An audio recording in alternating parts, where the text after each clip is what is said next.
Hello, I'm Theodoros Tsourdinis, and I'm representing the University of Thessaly with a paper with title An Experimental Evaluation of a Follow-me Multi-Access Edge Computing Cloud-Native 5G Network.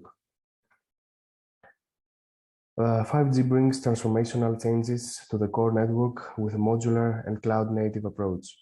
One key advancement is that it upgrades the traditional telecommunication architecture to service-based architecture, enabling more flexible service development. The adoption of the service-based architecture for the 5G core network has enabled the containerization of the actual network functions, even for the radio access network. In this manner, the network can be dynamically and even autonomously adjusted in an end-to-end manner based on the actual load that is experiencing, allowing the transition to self-managed and organized 6G networks.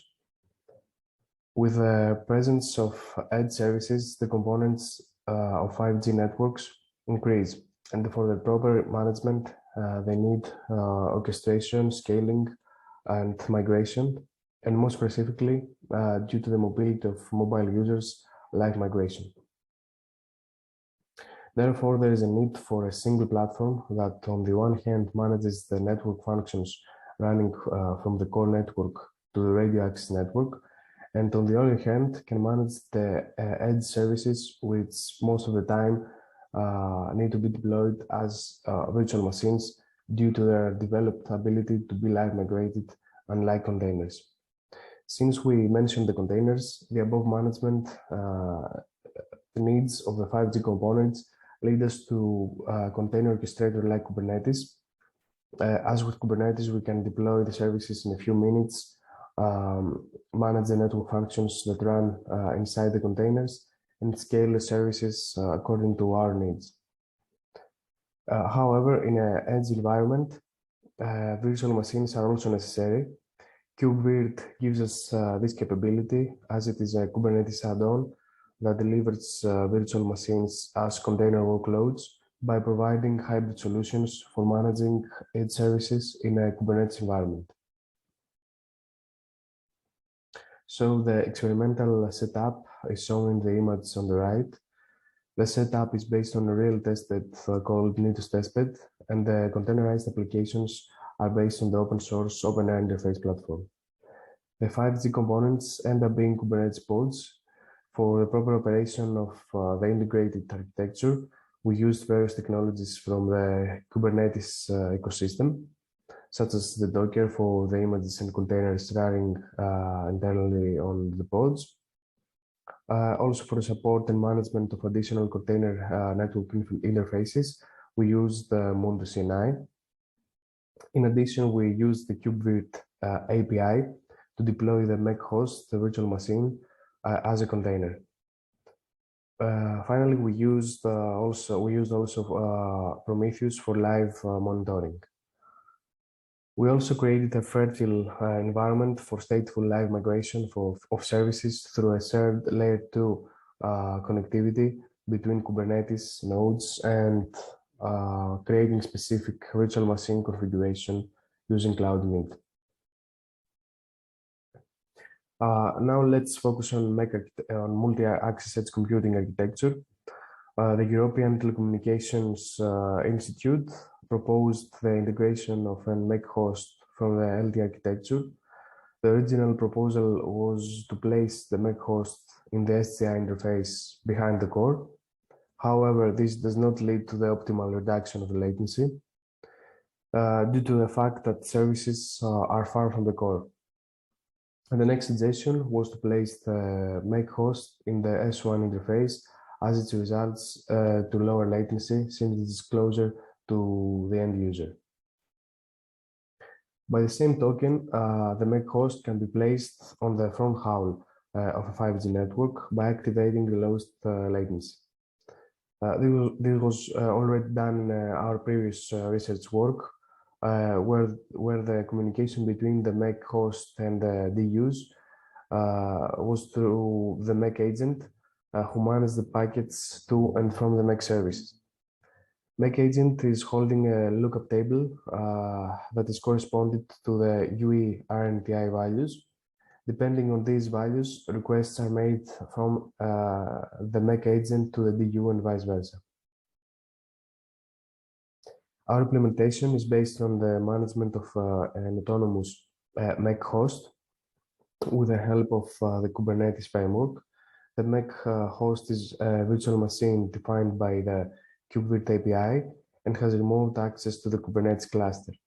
In this way, MEC host can migrate itself according to the occasion. The MEC host consists of the MEC agent, which is responsible for the data exchange between the UE and the MEC application. The MEC host also includes the MEC controller, which is responsible for the trigger of the live migration of services. And finally, the MEC host includes the MEC service, which is an application that is either inside the virtual machine or in a nested Docker container. The MEC service communicates with the agent and the controller via the M1 and M2 interface. In the M1 interface, the user data is passed, while in the M2 interface, the information related to the quality of the connection between the UE and the MEC application is passed. The MEC controller constantly monitors the quality of the connection between the UE and the service. More specifically, it monitors the round-trip time average values. If these values exceeds the RTT threshold, which is defined according to the needs of the application, then the MEC controller makes a radio access technology switch, for example, from LTDU to Wi-Fi DU. If the RTT continues to be high, then it live migrates the virtual machine to the closest radio access network. So this is our overall fully containerized architecture. We see that the MEC host is an autonomous virtual machine that can switch the MEC transmission path from LT to Wi-Fi DU and vice versa, and can be live migrated depending on the quality of the connection between the DUs and the end user. So to measure the duration of migrations, we created 4 different scenarios. In the first scenario, virtual machine includes only the MEC agent and the controller. In the second, virtual machine includes the agent, the controller, and an application that uses the session initiation protocol to exchange voice over IP data. In the third scenario, the virtual machine includes the agent, the controller, and the real-time messaging as a MEC service. And in the fourth scenario, the virtual machine is empty. In the right chart, we see that the migration time for each of the cases, with the most duration of the migration, takes place in the second scenario. This is happening because the memory pages that need to be copied from the source node to the target node are much more than any other scenario.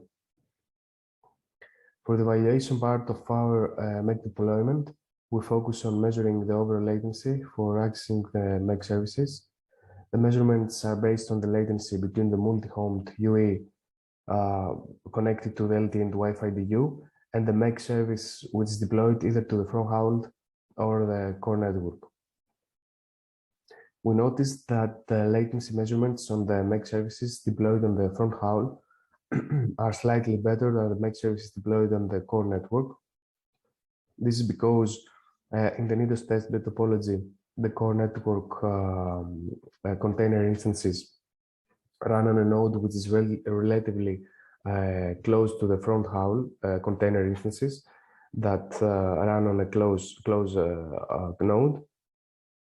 In real-world scenarios, the core network is usually very far from the front haul. To emulate real-world scenarios, we tune the delay of the link between the CU and the core network by injecting 20 milliseconds delay. In addition, we can conclude that Wi-Fi outperforms LTE for the cases of latency, as shown in the graph. The red line denotes when the migration takes place.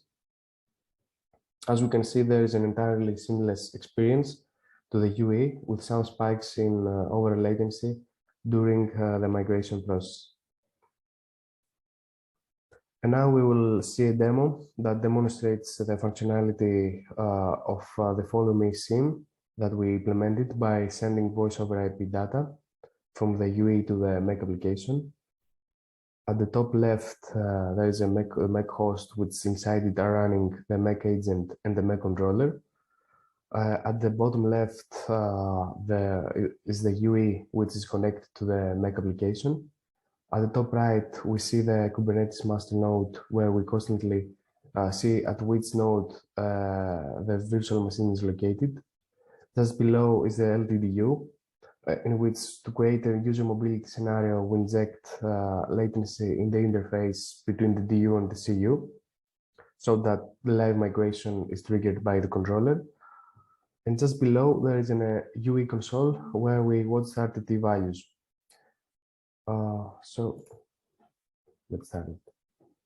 The MEC application is a SIP server that receives and sends voice over IP packets to the SIP client. The SIP client is the UE, so we see that the messages are coming. In the console of the UE, we see the RTT values, and then we create the user mobility scenario by injecting 15 millisecond latency. So the live migration is triggered by the controller. So we have to wait 63 seconds. We're skipping this time. So as we see, the virtual machine is on worker 3 node. After the migration, it should change to the closest node, which is worker 1. And we see that even after the migration, the packets are still coming without any retransmission or timeout, providing a seamless connectivity between the user equipment and the edge service. So this was it. Do you have any questions?